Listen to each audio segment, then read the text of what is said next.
الحمد لله الذي أنزل على عبده الكتاب ولم يجعل له عوجا قيما لينذر بأسا شديدا من لدنه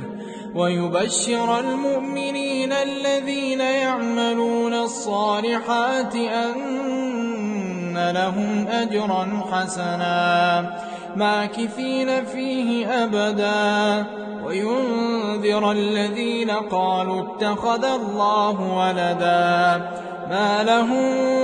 به من علم ولا لآبائهم كبرت كلمة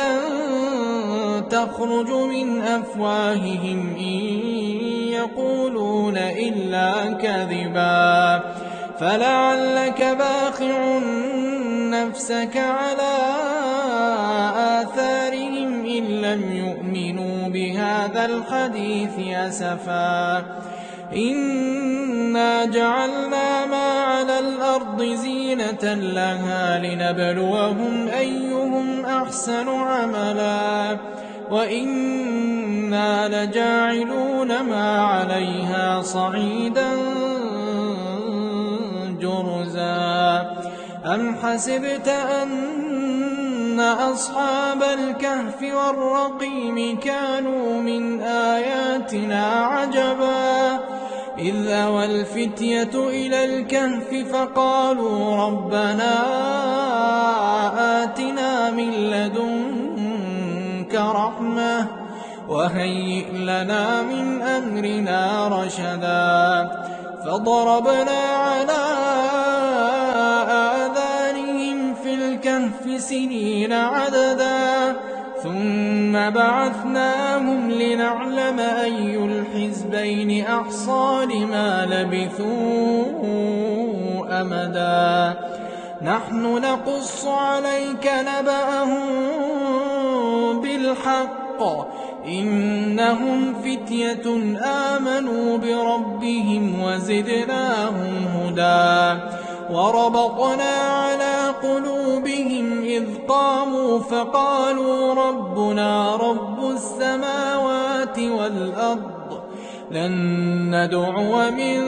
دونه إلها لقد قلنا إذا شططا هؤلاء قوم اتخذوا من دونه آلهة لولا يأتون عليهم بسلطان بين فمن أظلم ممن افترى على الله كذبا وإذ اعتزلتموهم وما يعبدون إلا الله فأووا إلى الكهف ينشر لكم ربكم من رحمته ويهيئ لكم من أمركم مرفقا وترى الشمس إذا طلعت تزاور عن كهفهم ذات اليمين وإذا غربت تقرضهم ذات الشمال وهم في فجوة منه ذلك من آيات الله من يهد الله فهو المهتد ومن يضلل فلن تجد له وليا مرشدا وتحسبهم أيقاظا وهم رقود ونقلبهم ذات اليمين وذات الشمال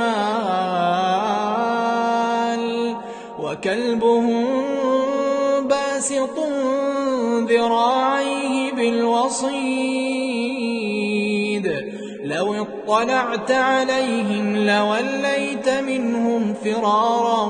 ولملئت منهم رعبا وكذلك بعثناهم ليتساءلوا بينهم. قال قائل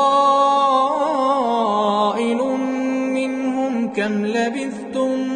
قالوا لبثنا يوما أو بعض يوم. قالوا ربكم أعلم بما لبثتم فابعثوا أحدكم بورقكم هذه إلى المدينة فلينظر أيها أزكى طعاما فليأتكم برزق منه وليتلطف ولا يشعرن بكم أحدا. إنهم إن يظهروا عليكم يرجموكم أو يعيدوكم في ملتهم ولن تفلحوا إذا أبدا. وكذلك أعثرنا عليهم ليعلموا أن وعد الله حق وأن الساعة لا ريب فيها إذ يتنازعون بينهم أمرهم فقالوا ابنوا عليهم بنيانا ربهم أعلم بهم. قال الذين غلبوا على أمرهم لنتخذن عليهم مسجدا. سيقولون ثلاثة رابعهم كلبهم ويقولون خمسة سادسهم كلبهم رجما بالغيب ويقولون سبعة وثامنهم كلبهم قل ربي أعلم بعدتهم ما يعلمهم إلا قليل فلا تمار فيهم إلا مراء ظاهرا ولا تستفت فيهم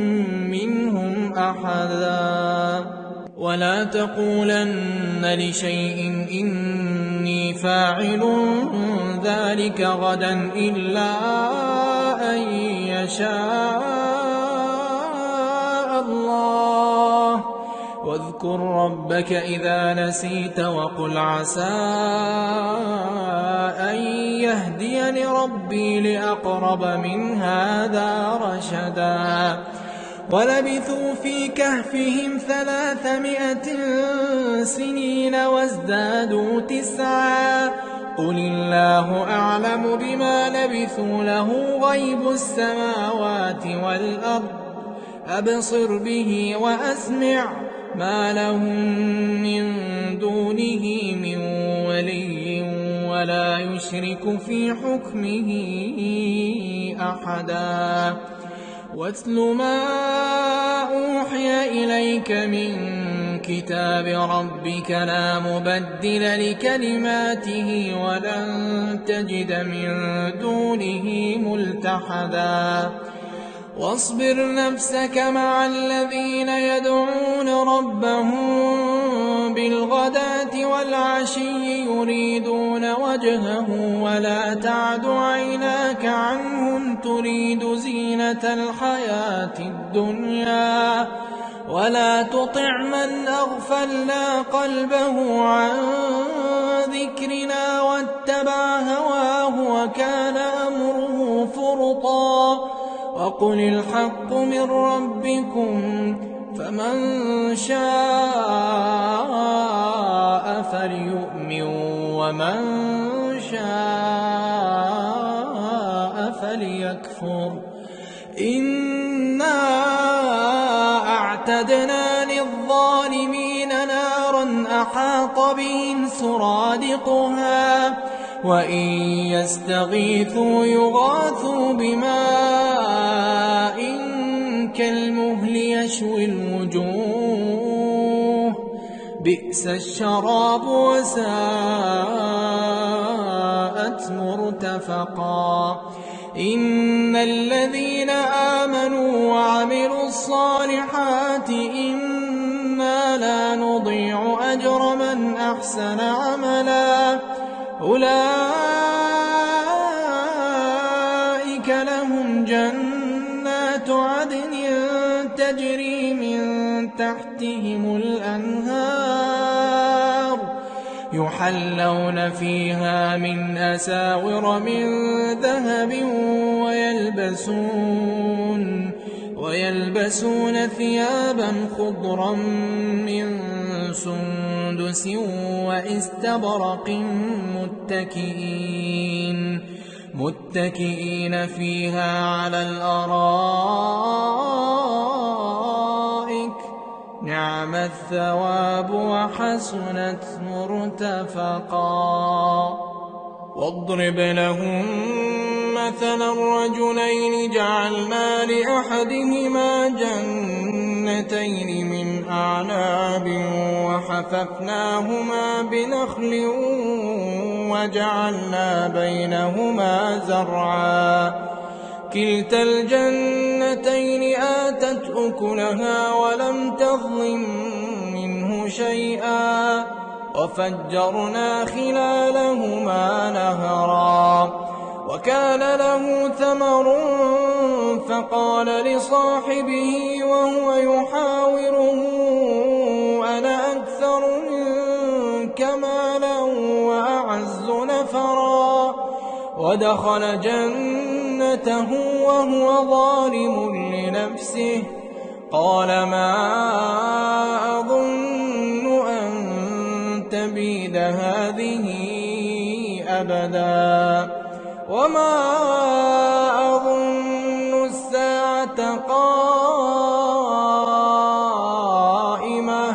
ولئن رددت إلى ربي لأجدن خيرا منها منقلبا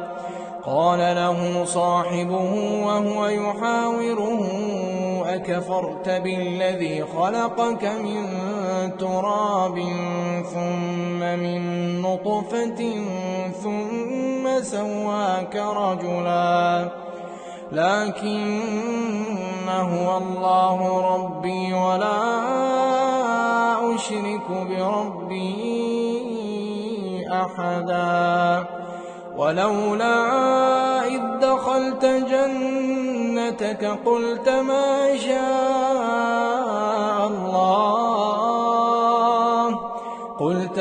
شاء الله لا قوة إلا بالله إن ترني أنا أقل منك مالا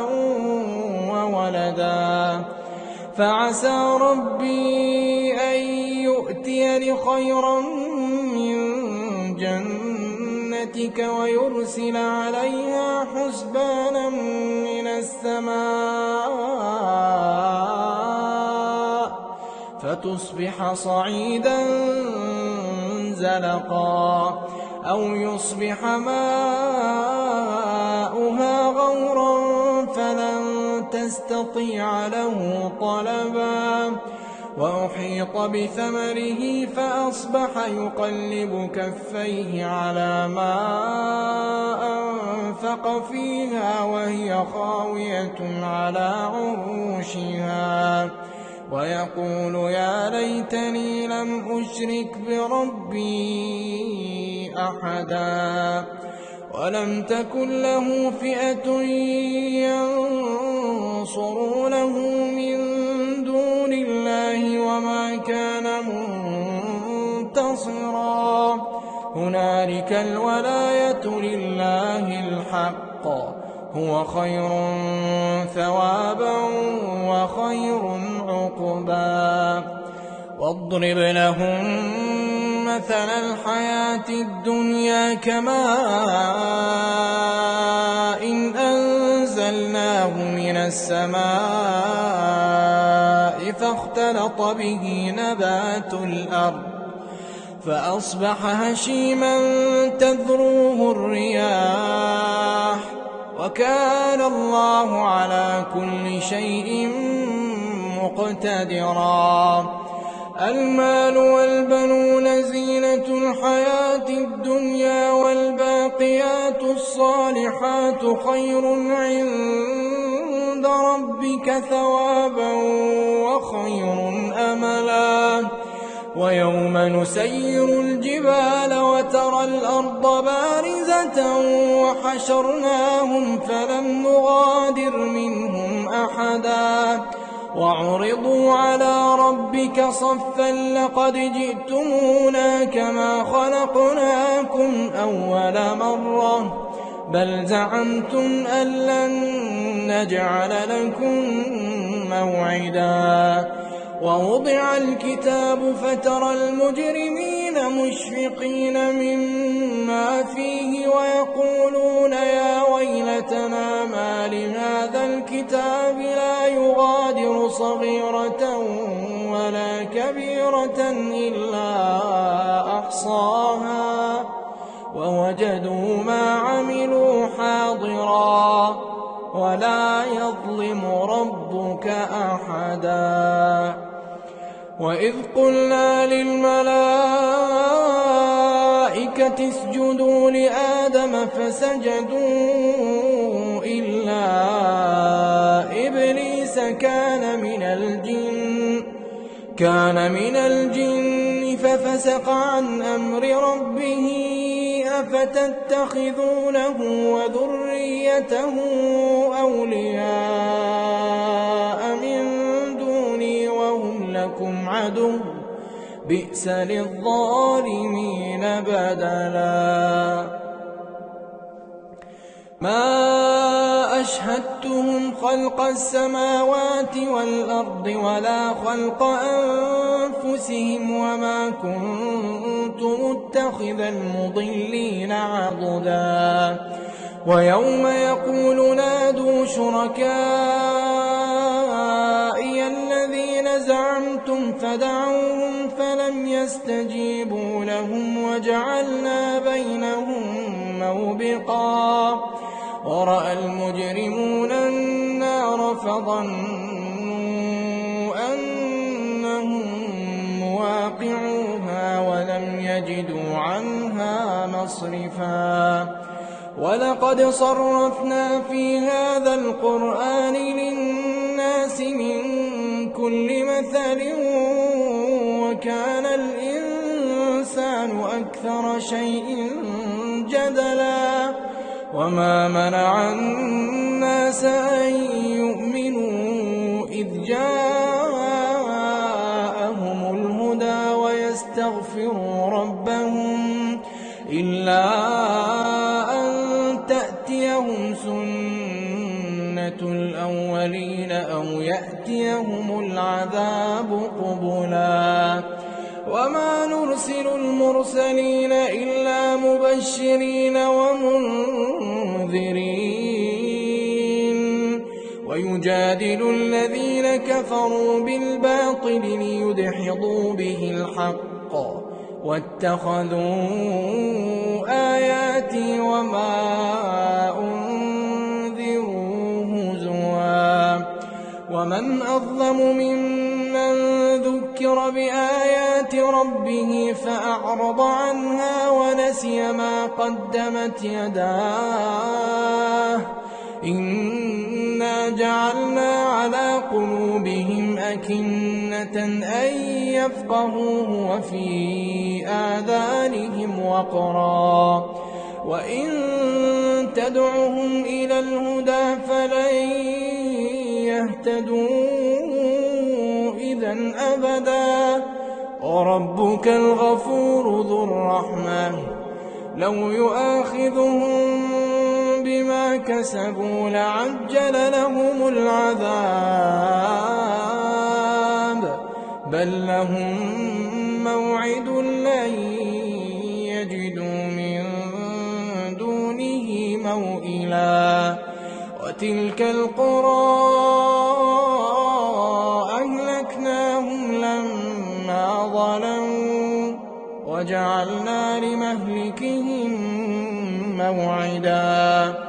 وإذ قال موسى لفتاه لا أبرح حتى أبلغ مجمع البحرين أو أمضي حقبا فلما بلغا مجمع بينهما نسيا حوتهما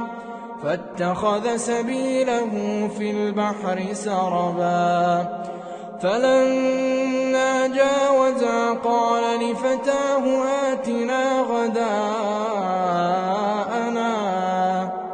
آتنا غداءنا لقد لقينا من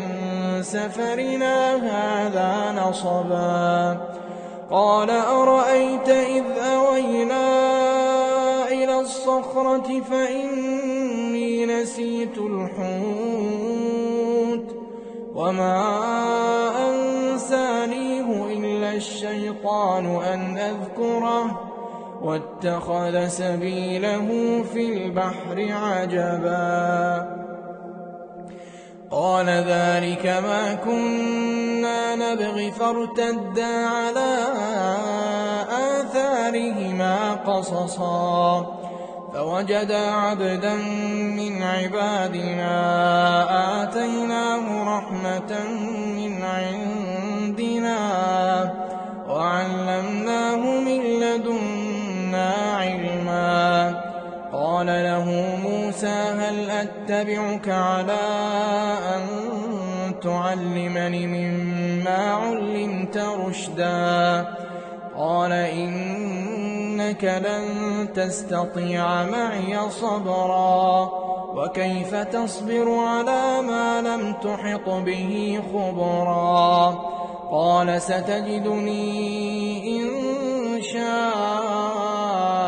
الله صابرا ولا أعصي لك أمرا قال فإن اتبعتني فلا تسألني عن شيء حتى أحدث لك منه ذكرا فانطلقا حتى إذا ركبا في السفينة خرقها قال أخرقتها لتغرق أهلها لقد جئت شيئا إمرا قال ألم أقل إنك لن تستطيع معي صبرا قال لا تؤاخذني بما نسيت ولا ترهقني من أمري عسرا فانطلقا حتى إذا لقيا غلاما فقتله قال أقتلت نفسا زكية بغير نفس لقد جئت شيئا نكرا قال ألم أقل لك إنك لن تستطيع معي صبرا قال إن سألتك عن شيء بعدها فلا تصاحبني قد بلغت من لدني عذرا فانطلقا حتى إذا أتيا أهل قرية استطعما أهلها فأبوا أن يضيفوهما فوجدا فيها جدارا يريد أن ينقض فأقامه قال لو شئت لاتخذت عليه أجرا قال هذا فراق بيني وبينك سأنبئك بتأويل ما لم تستطع عليه صبرا أما السفينة فكانت لمساكين يعملون في البحر فأردت أن أعيبها وكان وراءهم ملك يأخذ كل سفينة غصبا وأما الغلام فكان أبواه مؤمنين فخشينا أن يرهقهما طغيانا وكفرا فأردنا أن يبدلهما ربهما خيرا منه زكاة وأقرب رحما وأما أما الجدار فكان لغلامين يتيمين في المدينة وكان تحته كنز لهما وكان أبوهما صالحا فأراد ربك أن يبلغا أشدهما ويستخرجا كنزهما رحمة من ربك وما فعلته عن أمري ذلك تأويل ما لم تسطع عليه صبرا ويسألونك عن ذي القرنين قل سأتلو عليكم منه ذكرا إنا مكنا له في الأرض وآتيناه من كل شيء سببا فأتبع سببا حتى إذا بلغ مغرب الشمس وجدها تغرب في عين حمئة ووجد عندها قوما قلنا يا ذا القرنين إما أن تعذب وإما أن تتخذ فيهم حسنا قال أما من ظلم فسوف نعذبه ثم يرد إلى ربه فيعذبه عذابا نكرا وأما من آمن وعمل صالحا فله جزاء الحسنى وسنقول له من أمرنا يسرا ثم أتبع سببا حتى إذا بلغ مطلع الشمس وجدها تطلع على قوم لم نجعل لهم من دونها سترا كذلك وقد أحطنا بما لديه خبرا ثم أتبع سببا حتى إذا بلغ بين السدين وجد من دونهما قوما لا يكادون يفقهون قولا قالوا يا ذا القرنين إن يأجوج ومأجوج مفسدون في الأرض فهل نجعل لك خرجا على أن تجعل بيننا وبينهم سدا قال ما مكني فيه ربي خير فأعينوني بقوة أجعل بينكم وبينهم ردما آتوني زبر الحديد حتى إذا ساوى بين الصدفين قال انفخوا حتى إذا جعله نارا قال آتوني أفرغ عليه قطرا فما استطاعوا أن يظهروه وما استطاعوا له نقبا قال هذا رحمة من ربي فإذا جاء وعد ربي جعله دكاء وكان وعد ربي حقا وتركنا بعضهم يومئذ يموج في بعض ونفخ في الصور فجمعناهم جمعا وعرضنا جهنم يومئذ للكافرين عرضا الذين كانت أعينهم في غطاء عن ذكري وكانوا لا يستطيعون سمعا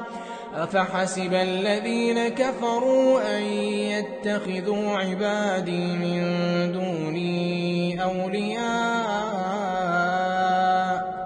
إنا أعتدنا جهنم للكافرين نزلا قل هل ننبئكم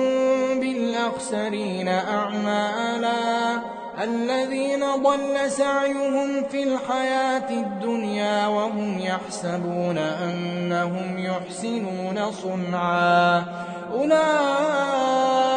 الذين كفروا ربهم ولقائه فحبطت أعمالهم فلا نقيم لهم يوم القيامة وزنا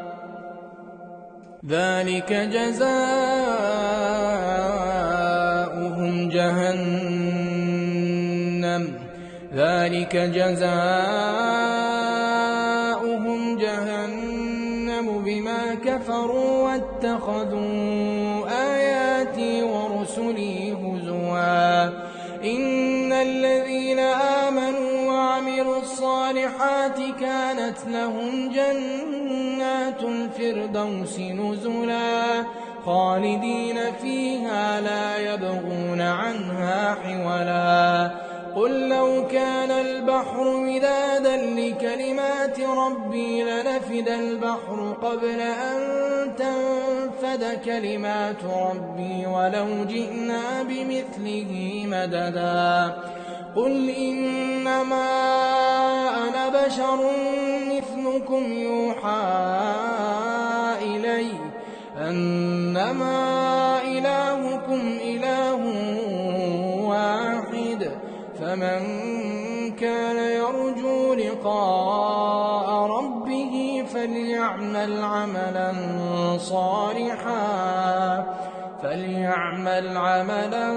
صالحا ولا يشرك بعبادة ربه أحدا.